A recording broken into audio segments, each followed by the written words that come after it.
아직도 모르겠어? 뭘 말하고 싶은 건지. 네가 선택할 수 있는 건 없다는 거야. 하지만 저는 아직 끝내지 않았어요. 가난한 집을 살리려고 북한 예술섬 발대에 들어간 한 소녀. 그녀가 사라졌습니다. 본 이야기에 들어가기 전 구독과 좋아요 눌러주시면 이야기가 더욱 흥미로워지실 겁니다. 감사합니다. 여러분은 충성이 무엇을 의미한다고 생각하십니까? 조국에 대한 헌신? 지도자에 대한 맹세? 아닙니다. 북한에서 충성이란 최고 권력자를 위해 자신을 지우는 것입니다. 밤 11시 평양의 한 비밀 관저 24세 소녀 차수연은 차가운 대리석 바닥에 무릎을 꿇고 있었습니다. 그녀 앞에는 완벽히 다듬어진 검은 단발머리, 차갑고 위압적인 눈빛을 가진 여인, 서지연, 권력자의 첫 번째 여인, 관저의 모든 여성을 통제하는 절대 권력자, 차수연. 지연의 목소리는 얼음처럼 차갑습니다. 최고의 곁에 서겠다는 건 너 같은 애가 감당할 자리가 아니야. 수연의 온몸이 떨렸습니다. 지연의 손끝이 수연의 뺨을 스쳤습니다. 차갑고 날카롭고 위협적이었습니다. 내 허락 없이 미소도 짓지 마.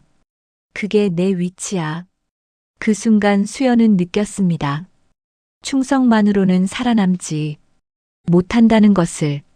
지금부터 제가 들려드릴 이야기는 2018년 러시아 블라디보스토크에서 실제로 일어난 사건을 바탕으로 한 재구성 스토리입니다. 한북한 예술섬 발대 소녀가 어떻게 권력의 희생양이 되었고 마침내 어떻게 역사에서 지워졌는지 그 충격적인 진실을 지금부터 공개합니다. 북한 권력층의 어두운 비밀이 궁금하시다면 구독과 좋아요 부탁드립니다. 2017년 가을 함경남도 단천 차수연은 24이었습니다. 가난한 집안의 장녀, 병든 어머니와 어린 동생 둘을 돌보며 하루하루를 버티던 소녀였지만 가족들과 함께 살 수 있다는 게 감사했습니다.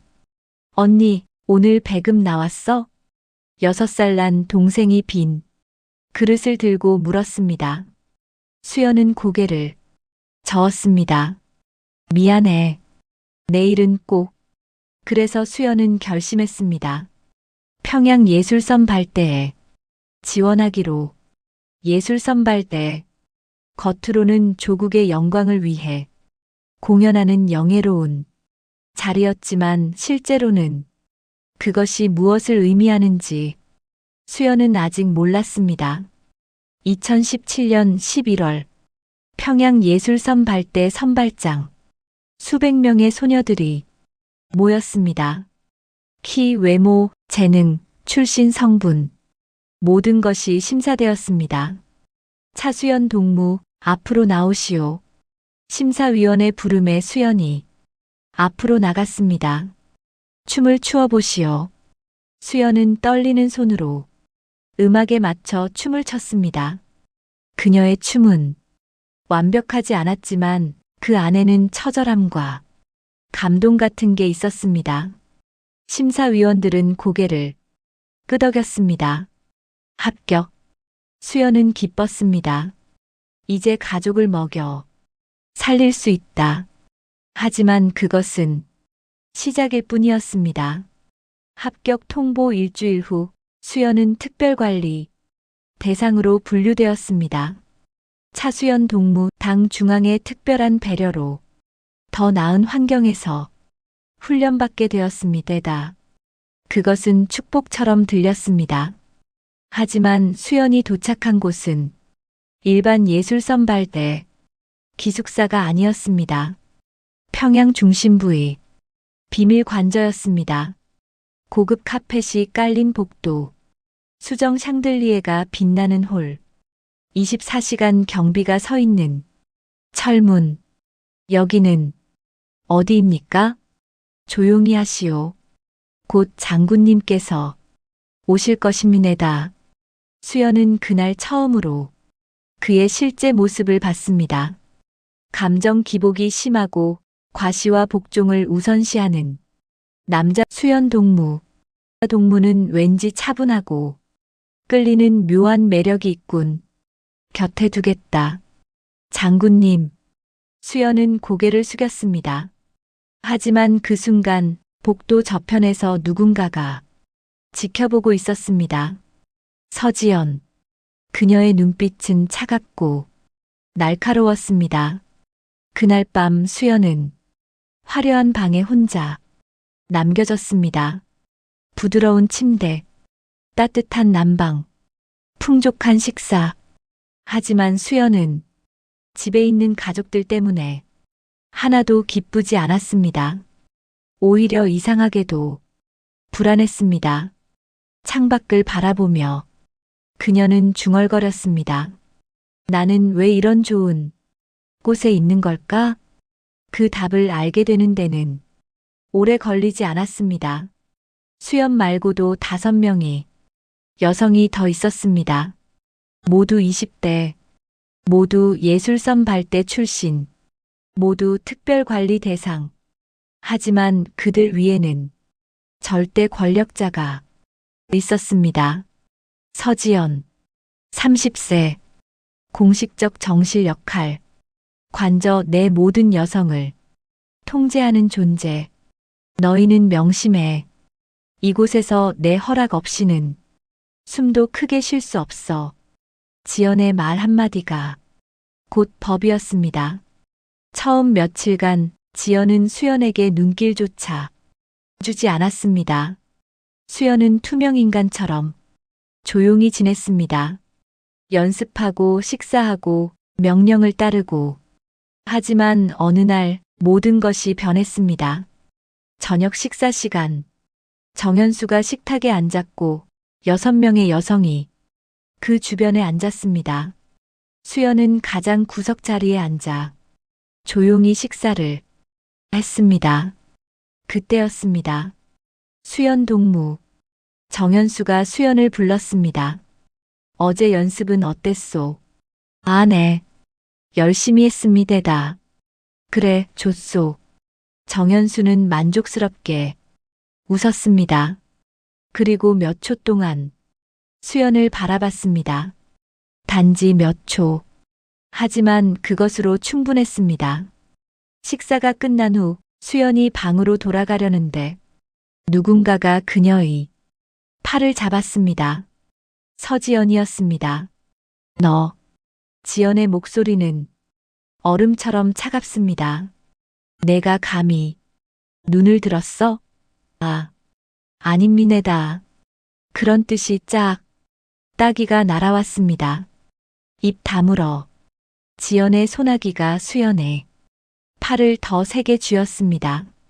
너 같은 건 내 발끝 아래서 숨소리 안 나게 사는 거야. 수연은 고개를 숙였습니다. 죄송합니다. 용서해 주시라요. 죄송하다고 끝. 넌 아직도 몰라. 나를 모르는군.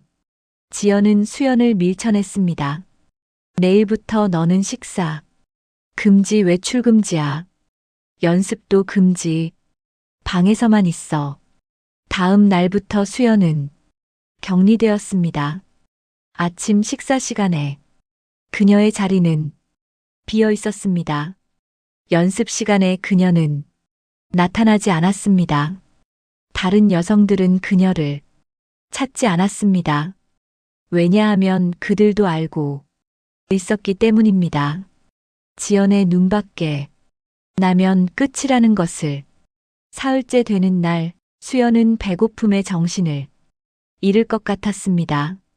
그때 문이 열렸습니다. 한 여성이 빵 한 조각을 몰래 건넸습니다. 먹어. 빨리. 고맙습니다.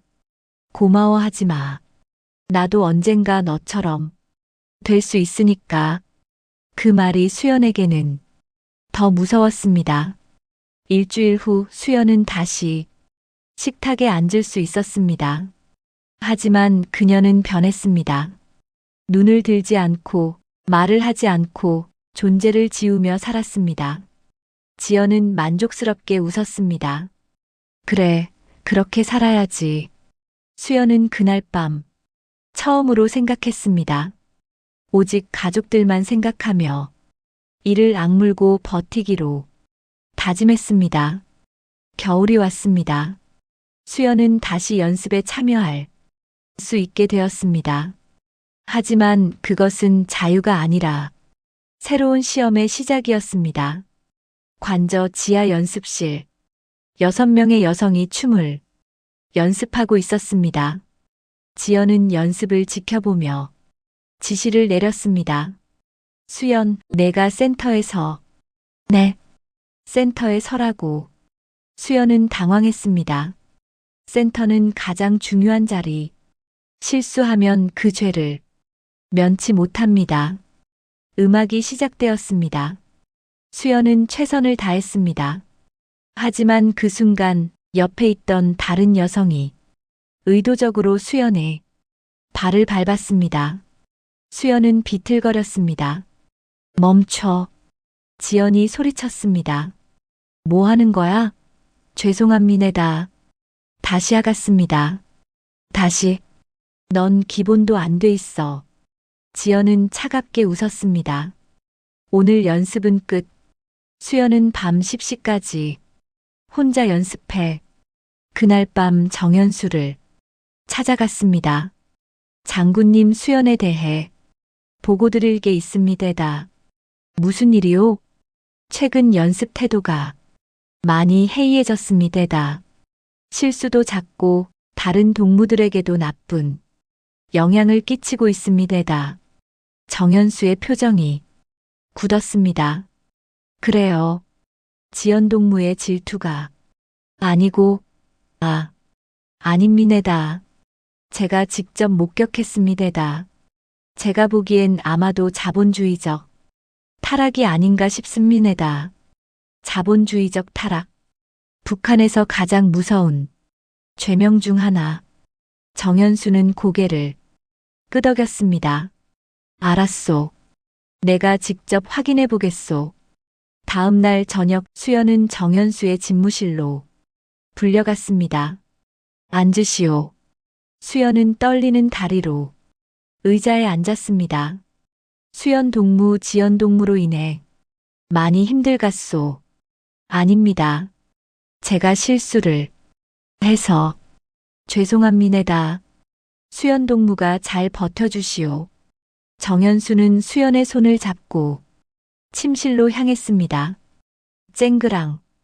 보고를 받은 지연은 분을 참지 못해 와인병을 창문에 던졌습니다. 기필코 인연이 죽음을 앞당기는구나. 평양 관저의 비밀 회의실. 러시아 공연단 선발 명단이 책상 위에 놓여 있었다. 서지연은 아무 표정 없이 펜을 굴리며 이름들을 훑었다. 그러다 멈춘 곳이 있었다. 차수연.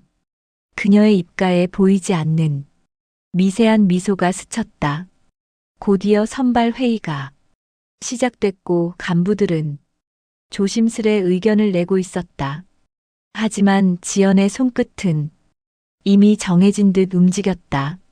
명단 위에 차수연이라는 이름이 또렷하게 적혔다. 기회처럼 보이지만 그 아래에는 싸늘한 의도가 깔려 있었다. 회의가 끝나갈 무렵 관저 복도에서 발소리가 울렸다. 정연수가 수행원과 함께 나타났다. 명단을 스친 그의 시선은 곧 수연의 이름에서 멈췄다. 잠시 묘한 정적이 흘렀다. 그는 수연이 외국에 나가는 것을 잠시 우려했으나 지연은 부드러운 목소리로 조국의 큰 배려를 보여줄 기회라고 포장했다. 정연수는 결국 조용히 고개를 끄덕이며 그렇다면 책임지시오라고 말했다. 그러나 그는 떠나기 전 한 번 더 수연의 이름을 바라봤다. 그 눈빛을 지연은 분명히 봤고 가슴속 깊은 곳에서 뜨거운 질투가 번졌다. 그날 저녁 수연은 지연에게 호출을 받았다. 방에 들어선 순간 지연은 창가에서 잔을 흔들고 있었다. 아무 설명도 없이 건네진 종이는 러시아 공연단 파견 공문이었다. 수연이 놀란 눈으로 종이를 바라보자 지연은 다정한 듯 가까이 다가와 뺨을 스쳤다. 하지만 손끝은 얼음처럼 차가웠다. 현수 동무께서 많이 걱정하셨지. 그 말에 수연의 숨이 잠시 멎었다. 걱정? 왜? 의미를 곱씹기도 전에 지연의 짧은 속삭임이 마음을 절벽 아래로 밀어 떨어뜨렸다. 돌아오지 못한다 해도 그건 내 탓이 아니지. 그 말이 무슨 뜻인지 이해하는데 몇 초면 충분했다. 수연의 배속이 차갑게 굳었다. 출발 전날 밤 수연은 트렁크를 끌고 복도를 지나가고 있었다. 그 순간 뒤에서 낮고 차분한 목소리가 들렸다. 정현수였다. 그는 조용히 수연에게 러시아 잘 다녀오라고 말했다. 그리고 잠시 머뭇거리다가 한마디를 더 남겼다. 힘들면 돌아오지 않아도 돼요. 나만 믿으시오. 그 말은 보호이면서 동시에 속박처럼 들렸다.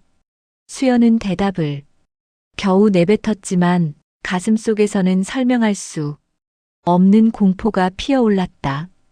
이 말이 도망쳐도 된다는 의미인지 아니면 자신에게서 벗어날 수 없다는 뜻인지 알 수 없었다. 2018년 5월 15일 평양 순안공항 공연단 8명이 줄지어 서 있었다. 수연은 맨 뒤에서 평양 하늘을 올려다보았다. 비행기가 이륙하는 순간까지 그녀의 마음을 짓누른 것은 설렘이 아니라 불안이었다.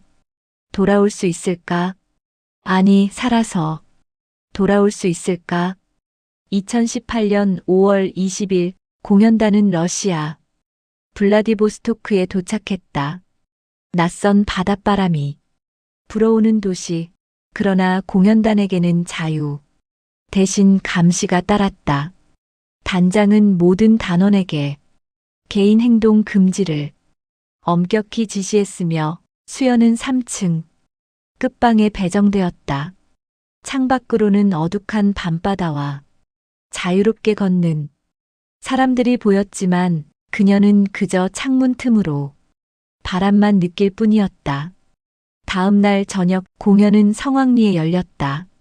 무대 조명이 켜지고 관객들의 박수가 터지자 수연은 센터에서 춤을 췄다. 평생 살아남기 위해 춰온 춤, 충성을 증명하기 위해 춰온 춤이었다. 공연은 성공이었고 관객들은 환호했지만 수연의 마음은 텅 비어 있었다. 밤 11시가 넘자 공연단은 호텔로 돌아왔다. 단장은 새벽 6시에 공항으로 출발한다며 방에서 절대 나오지 말라고 지시했다. 수연은 방을 잠그고 침대에 앉았다. 창문을 열자 차가운 바람이 들어와 커튼을 흔들었다. 저 아래 사람들은 마음대로 걷고 웃고 먹고 쉬고 있었다. 수연은 그저 조용히 그 풍경을 바라봤다. 저 사람들은 자유로운 걸까? 그녀는 잠을 이루지 못했다. 새벽 공기가 점점 무겁게 가라앉을 무렵 복도에서 멀리 단장의 발소리가 들렸다. 새벽 5시 30분 단원들을 깨우기 시작한 것이다. 하나씩 방문이 열리며 단원들이 나왔다. 그런데 3층 끝 가장 마지막 방, 차수연의 방만 조용했다. 단장이 문을 두드렸지만 아무 대답이 없었다. 다시 두드렸지만 돌아오는 것은 침묵뿐이었다. 결국 호텔 직원을 불러 마스터키로 문을 열었다. 문이 열리는 순간 모두가 숨을 삼켰다. 방은 비어 있었다.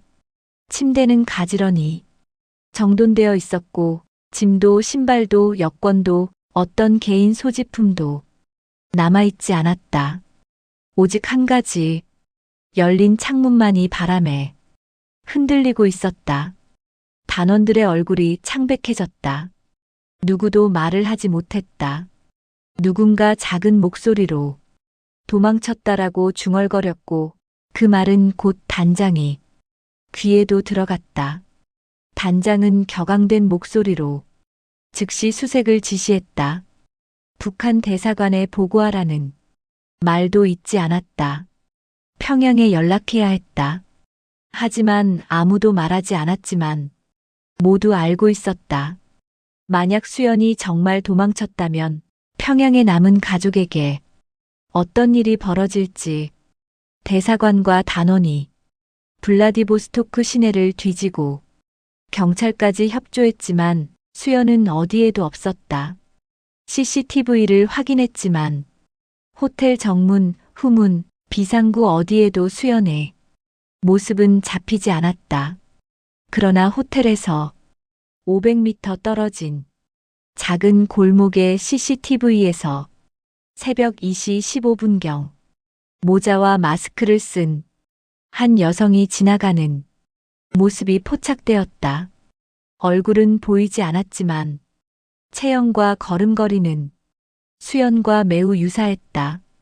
그 여자는 골목 끝에서 그림자처럼 사라졌다. 더 이상 흔적은 남지 않았다.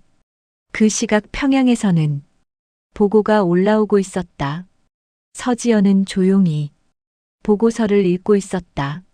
수연의 실종. 사실을 확인하자마자 그녀는 미소도 아닌 분노도 아닌 형용하기 어려운 표정을 지었다. 그 순간 그녀의 속내를 알 수 있는 사람은 아무도 없었다. 수연이 정말 도망쳤는지 혹은 다른 사건에 휘말렸는지 아무도 모른다. 단원들 중 일부는 수연이 도망칠 성격이 아니라며 의문을 품었지만 함부로 말할 수 없었다. 의문을 제기한다는 것 자체가 위험이었다. 결국 5월 25일 북한 당국은 공식 기록에서 차수연의 이름을 삭제했다. 조국을 배신한 반역자로 규정하며 모든 기록에서 지웠다. 존재 자체가 사라진 것이다. 그러나 지워진 것은 기록뿐이었다. 수연의 마지막 흔적, 열린 창문은 아직도 블라디보스토크의 바람 속에 남아 있었다. 차수연이 사라진 다음 날 블라디보스토크 호텔은 새벽부터 혼란에 빠져 있었다. 공연단과 북한 대사관, 직원들은 급하게 움직였고 러시아 경찰까지 합류해 수색이 본격적으로 시작됐다. 하지만 모두가 알고 있었다. 이건 단순 실종이 아니라 평양에 즉각 보고될 중대한 사건이라는 것을. 72시간 동안 대사관은 호텔 내부와 주변 지역을 철저히 조사했다. 객실 복도, 계단, 주방, 창문 아래, 담장 너머 모든 시설을 뒤졌지만 수연과 관련된 단 하나의 흔적도 나오지 않았다. 러시아 경찰은 항만과 버스터미널, 기차역, 택시 배차 기록, 여객선 예약, 명단까지 조회했지만 모든 기록에서 수연과 관련된 정보는 없었다. 여권을 사용한 이동도 없었고 위조 신분으로 출국한 흔적도 없었다. 마치 도시 전체가 그녀를 삼켜버린 듯했다. 북한 대사관 관계자들은 점점 극도로 예민해졌다. 내부적으로는 서로를 의심했고 외부적으로는 러시아 당국과 충돌 직전까지 갔다. 누군가 의도적으로 데려간 게 아니면 불가능하다는 판단이 조용히 퍼졌다. 호텔 방을 다시 조사하던 중 창문 아래의 지면에서 미세하게 찍힌 발자국, 형태가 발견됐지만 주위 눈과 흙에 이미 섞여 정확한 판독이 불가능했다.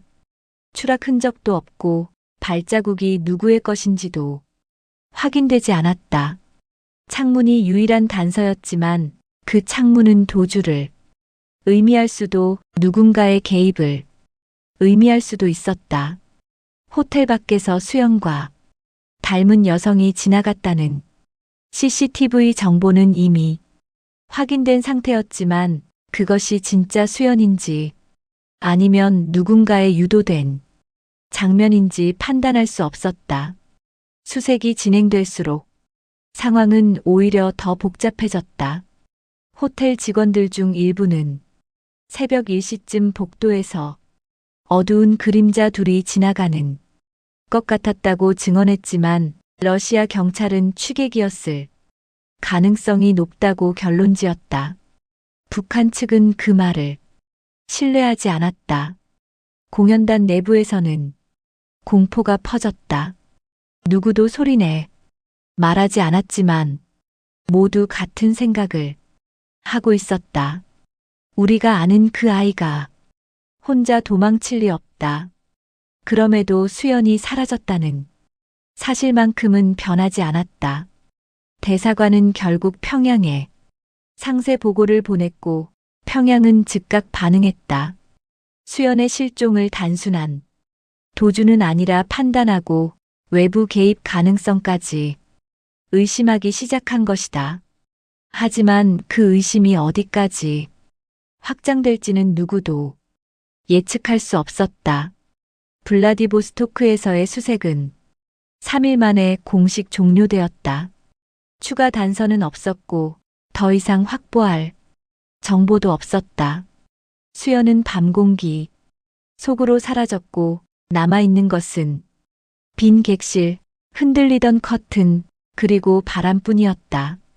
분명 존재했던 사람이었지만 이 도시는 그녀를 완벽하게 지워버렸다. 평양은 이제 이 사라진 한 사람을 어떻게 정의할지 결정해야 했다. 그리고 그 결정은 더 많은 희생을 낳게 될 것이었다. 수연이 블라디보스토크에서 사라진 지 일주일 뒤 그녀의 고향 함경남도 단천에는 새벽부터 거친 발소리가 울렸다. 보위부 차량 2대가 집 앞에 멈춰섰고 문은 예고 없이 박살나듯 열렸다. 수연의 어머니는 놀란 얼굴로 일어났지만 보위부 요원들은 단 한마디 설명도 하지 않았다. 연좌제라는 단어는 누구도 입에 담지 않았지만 모두가 알고 있었다. 조국을 배신한 자이, 가족에게 남는 선택지는 하나뿐이라는 것을 그녀의 어머니는 울먹이며 수연이는 그런 아이 아니옵네다라고 외쳤지만 요원들은 듣지 않았다. 수연의 두 동생은 울며 어머니의 옷자락을 붙잡았고 결국 세 사람 모두 검은 천으로 얼굴을 가린 채 트럭 뒤에 실렸다. 목적지는 함경북도 회령이 제22호 관리소였다. 그곳은 이름만 들어도 몸이 굳는 땅이었다. 수연의 어머니는 그곳에서 단 3달을 버텼다. 혹독한 노동과 굶주림, 추위가 몸을 무너뜨렸고 마지막 순간에도 딸의 이름을 부르며 조용히 숨을 거두었다. 내 딸은 그런 아이 아니었음이네다라는 그녀의 마지막 한마디는 동료 수감자들의 기억 속에만 남았다. 수연의 동생들은 서로를 붙잡고 버텼지만 어린 몸으로 감당하기엔 수용소의 현실은 너무 거칠었다. 평양 관저에서도 변화가 일어났다. 수연의 방은 즉시 비워졌고 그녀의 물건들은 흔적도 없이 사라졌다. 사진, 연습복, 신발, 이름표까지 모두 태워졌으며 그녀의 존재가 관저에서 완전히 지워졌다.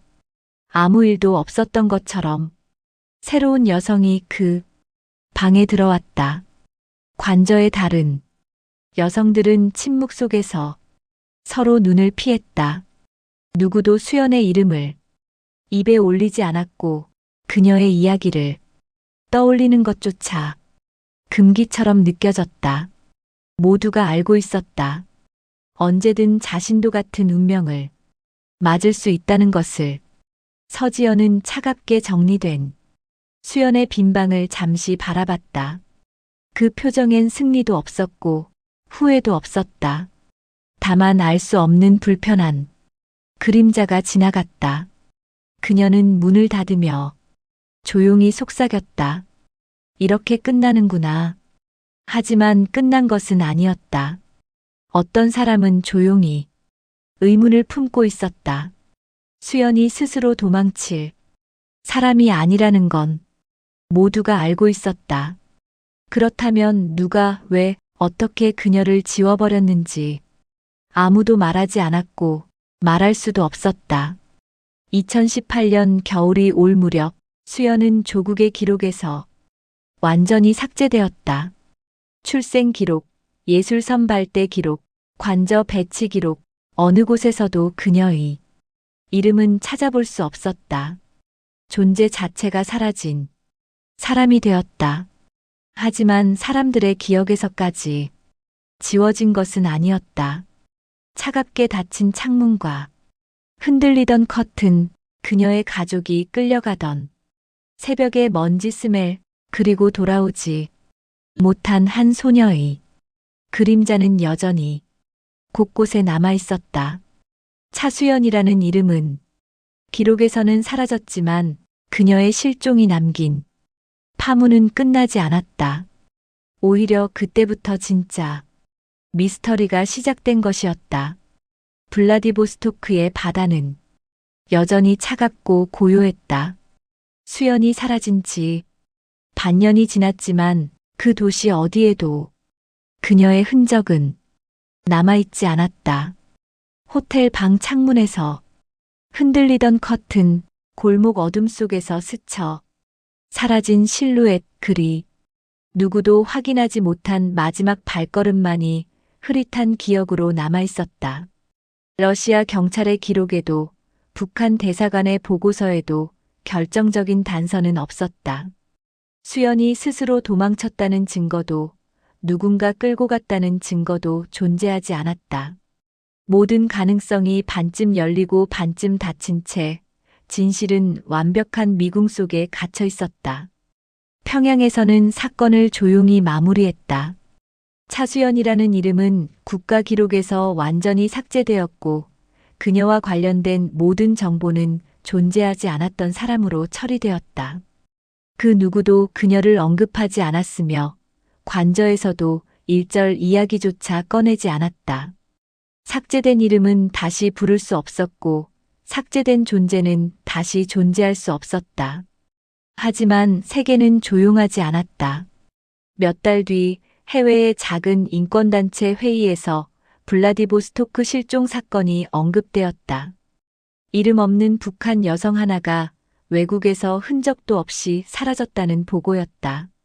정보는 단편적이었지만 그 단편이 사람들의 마음을 흔들었다.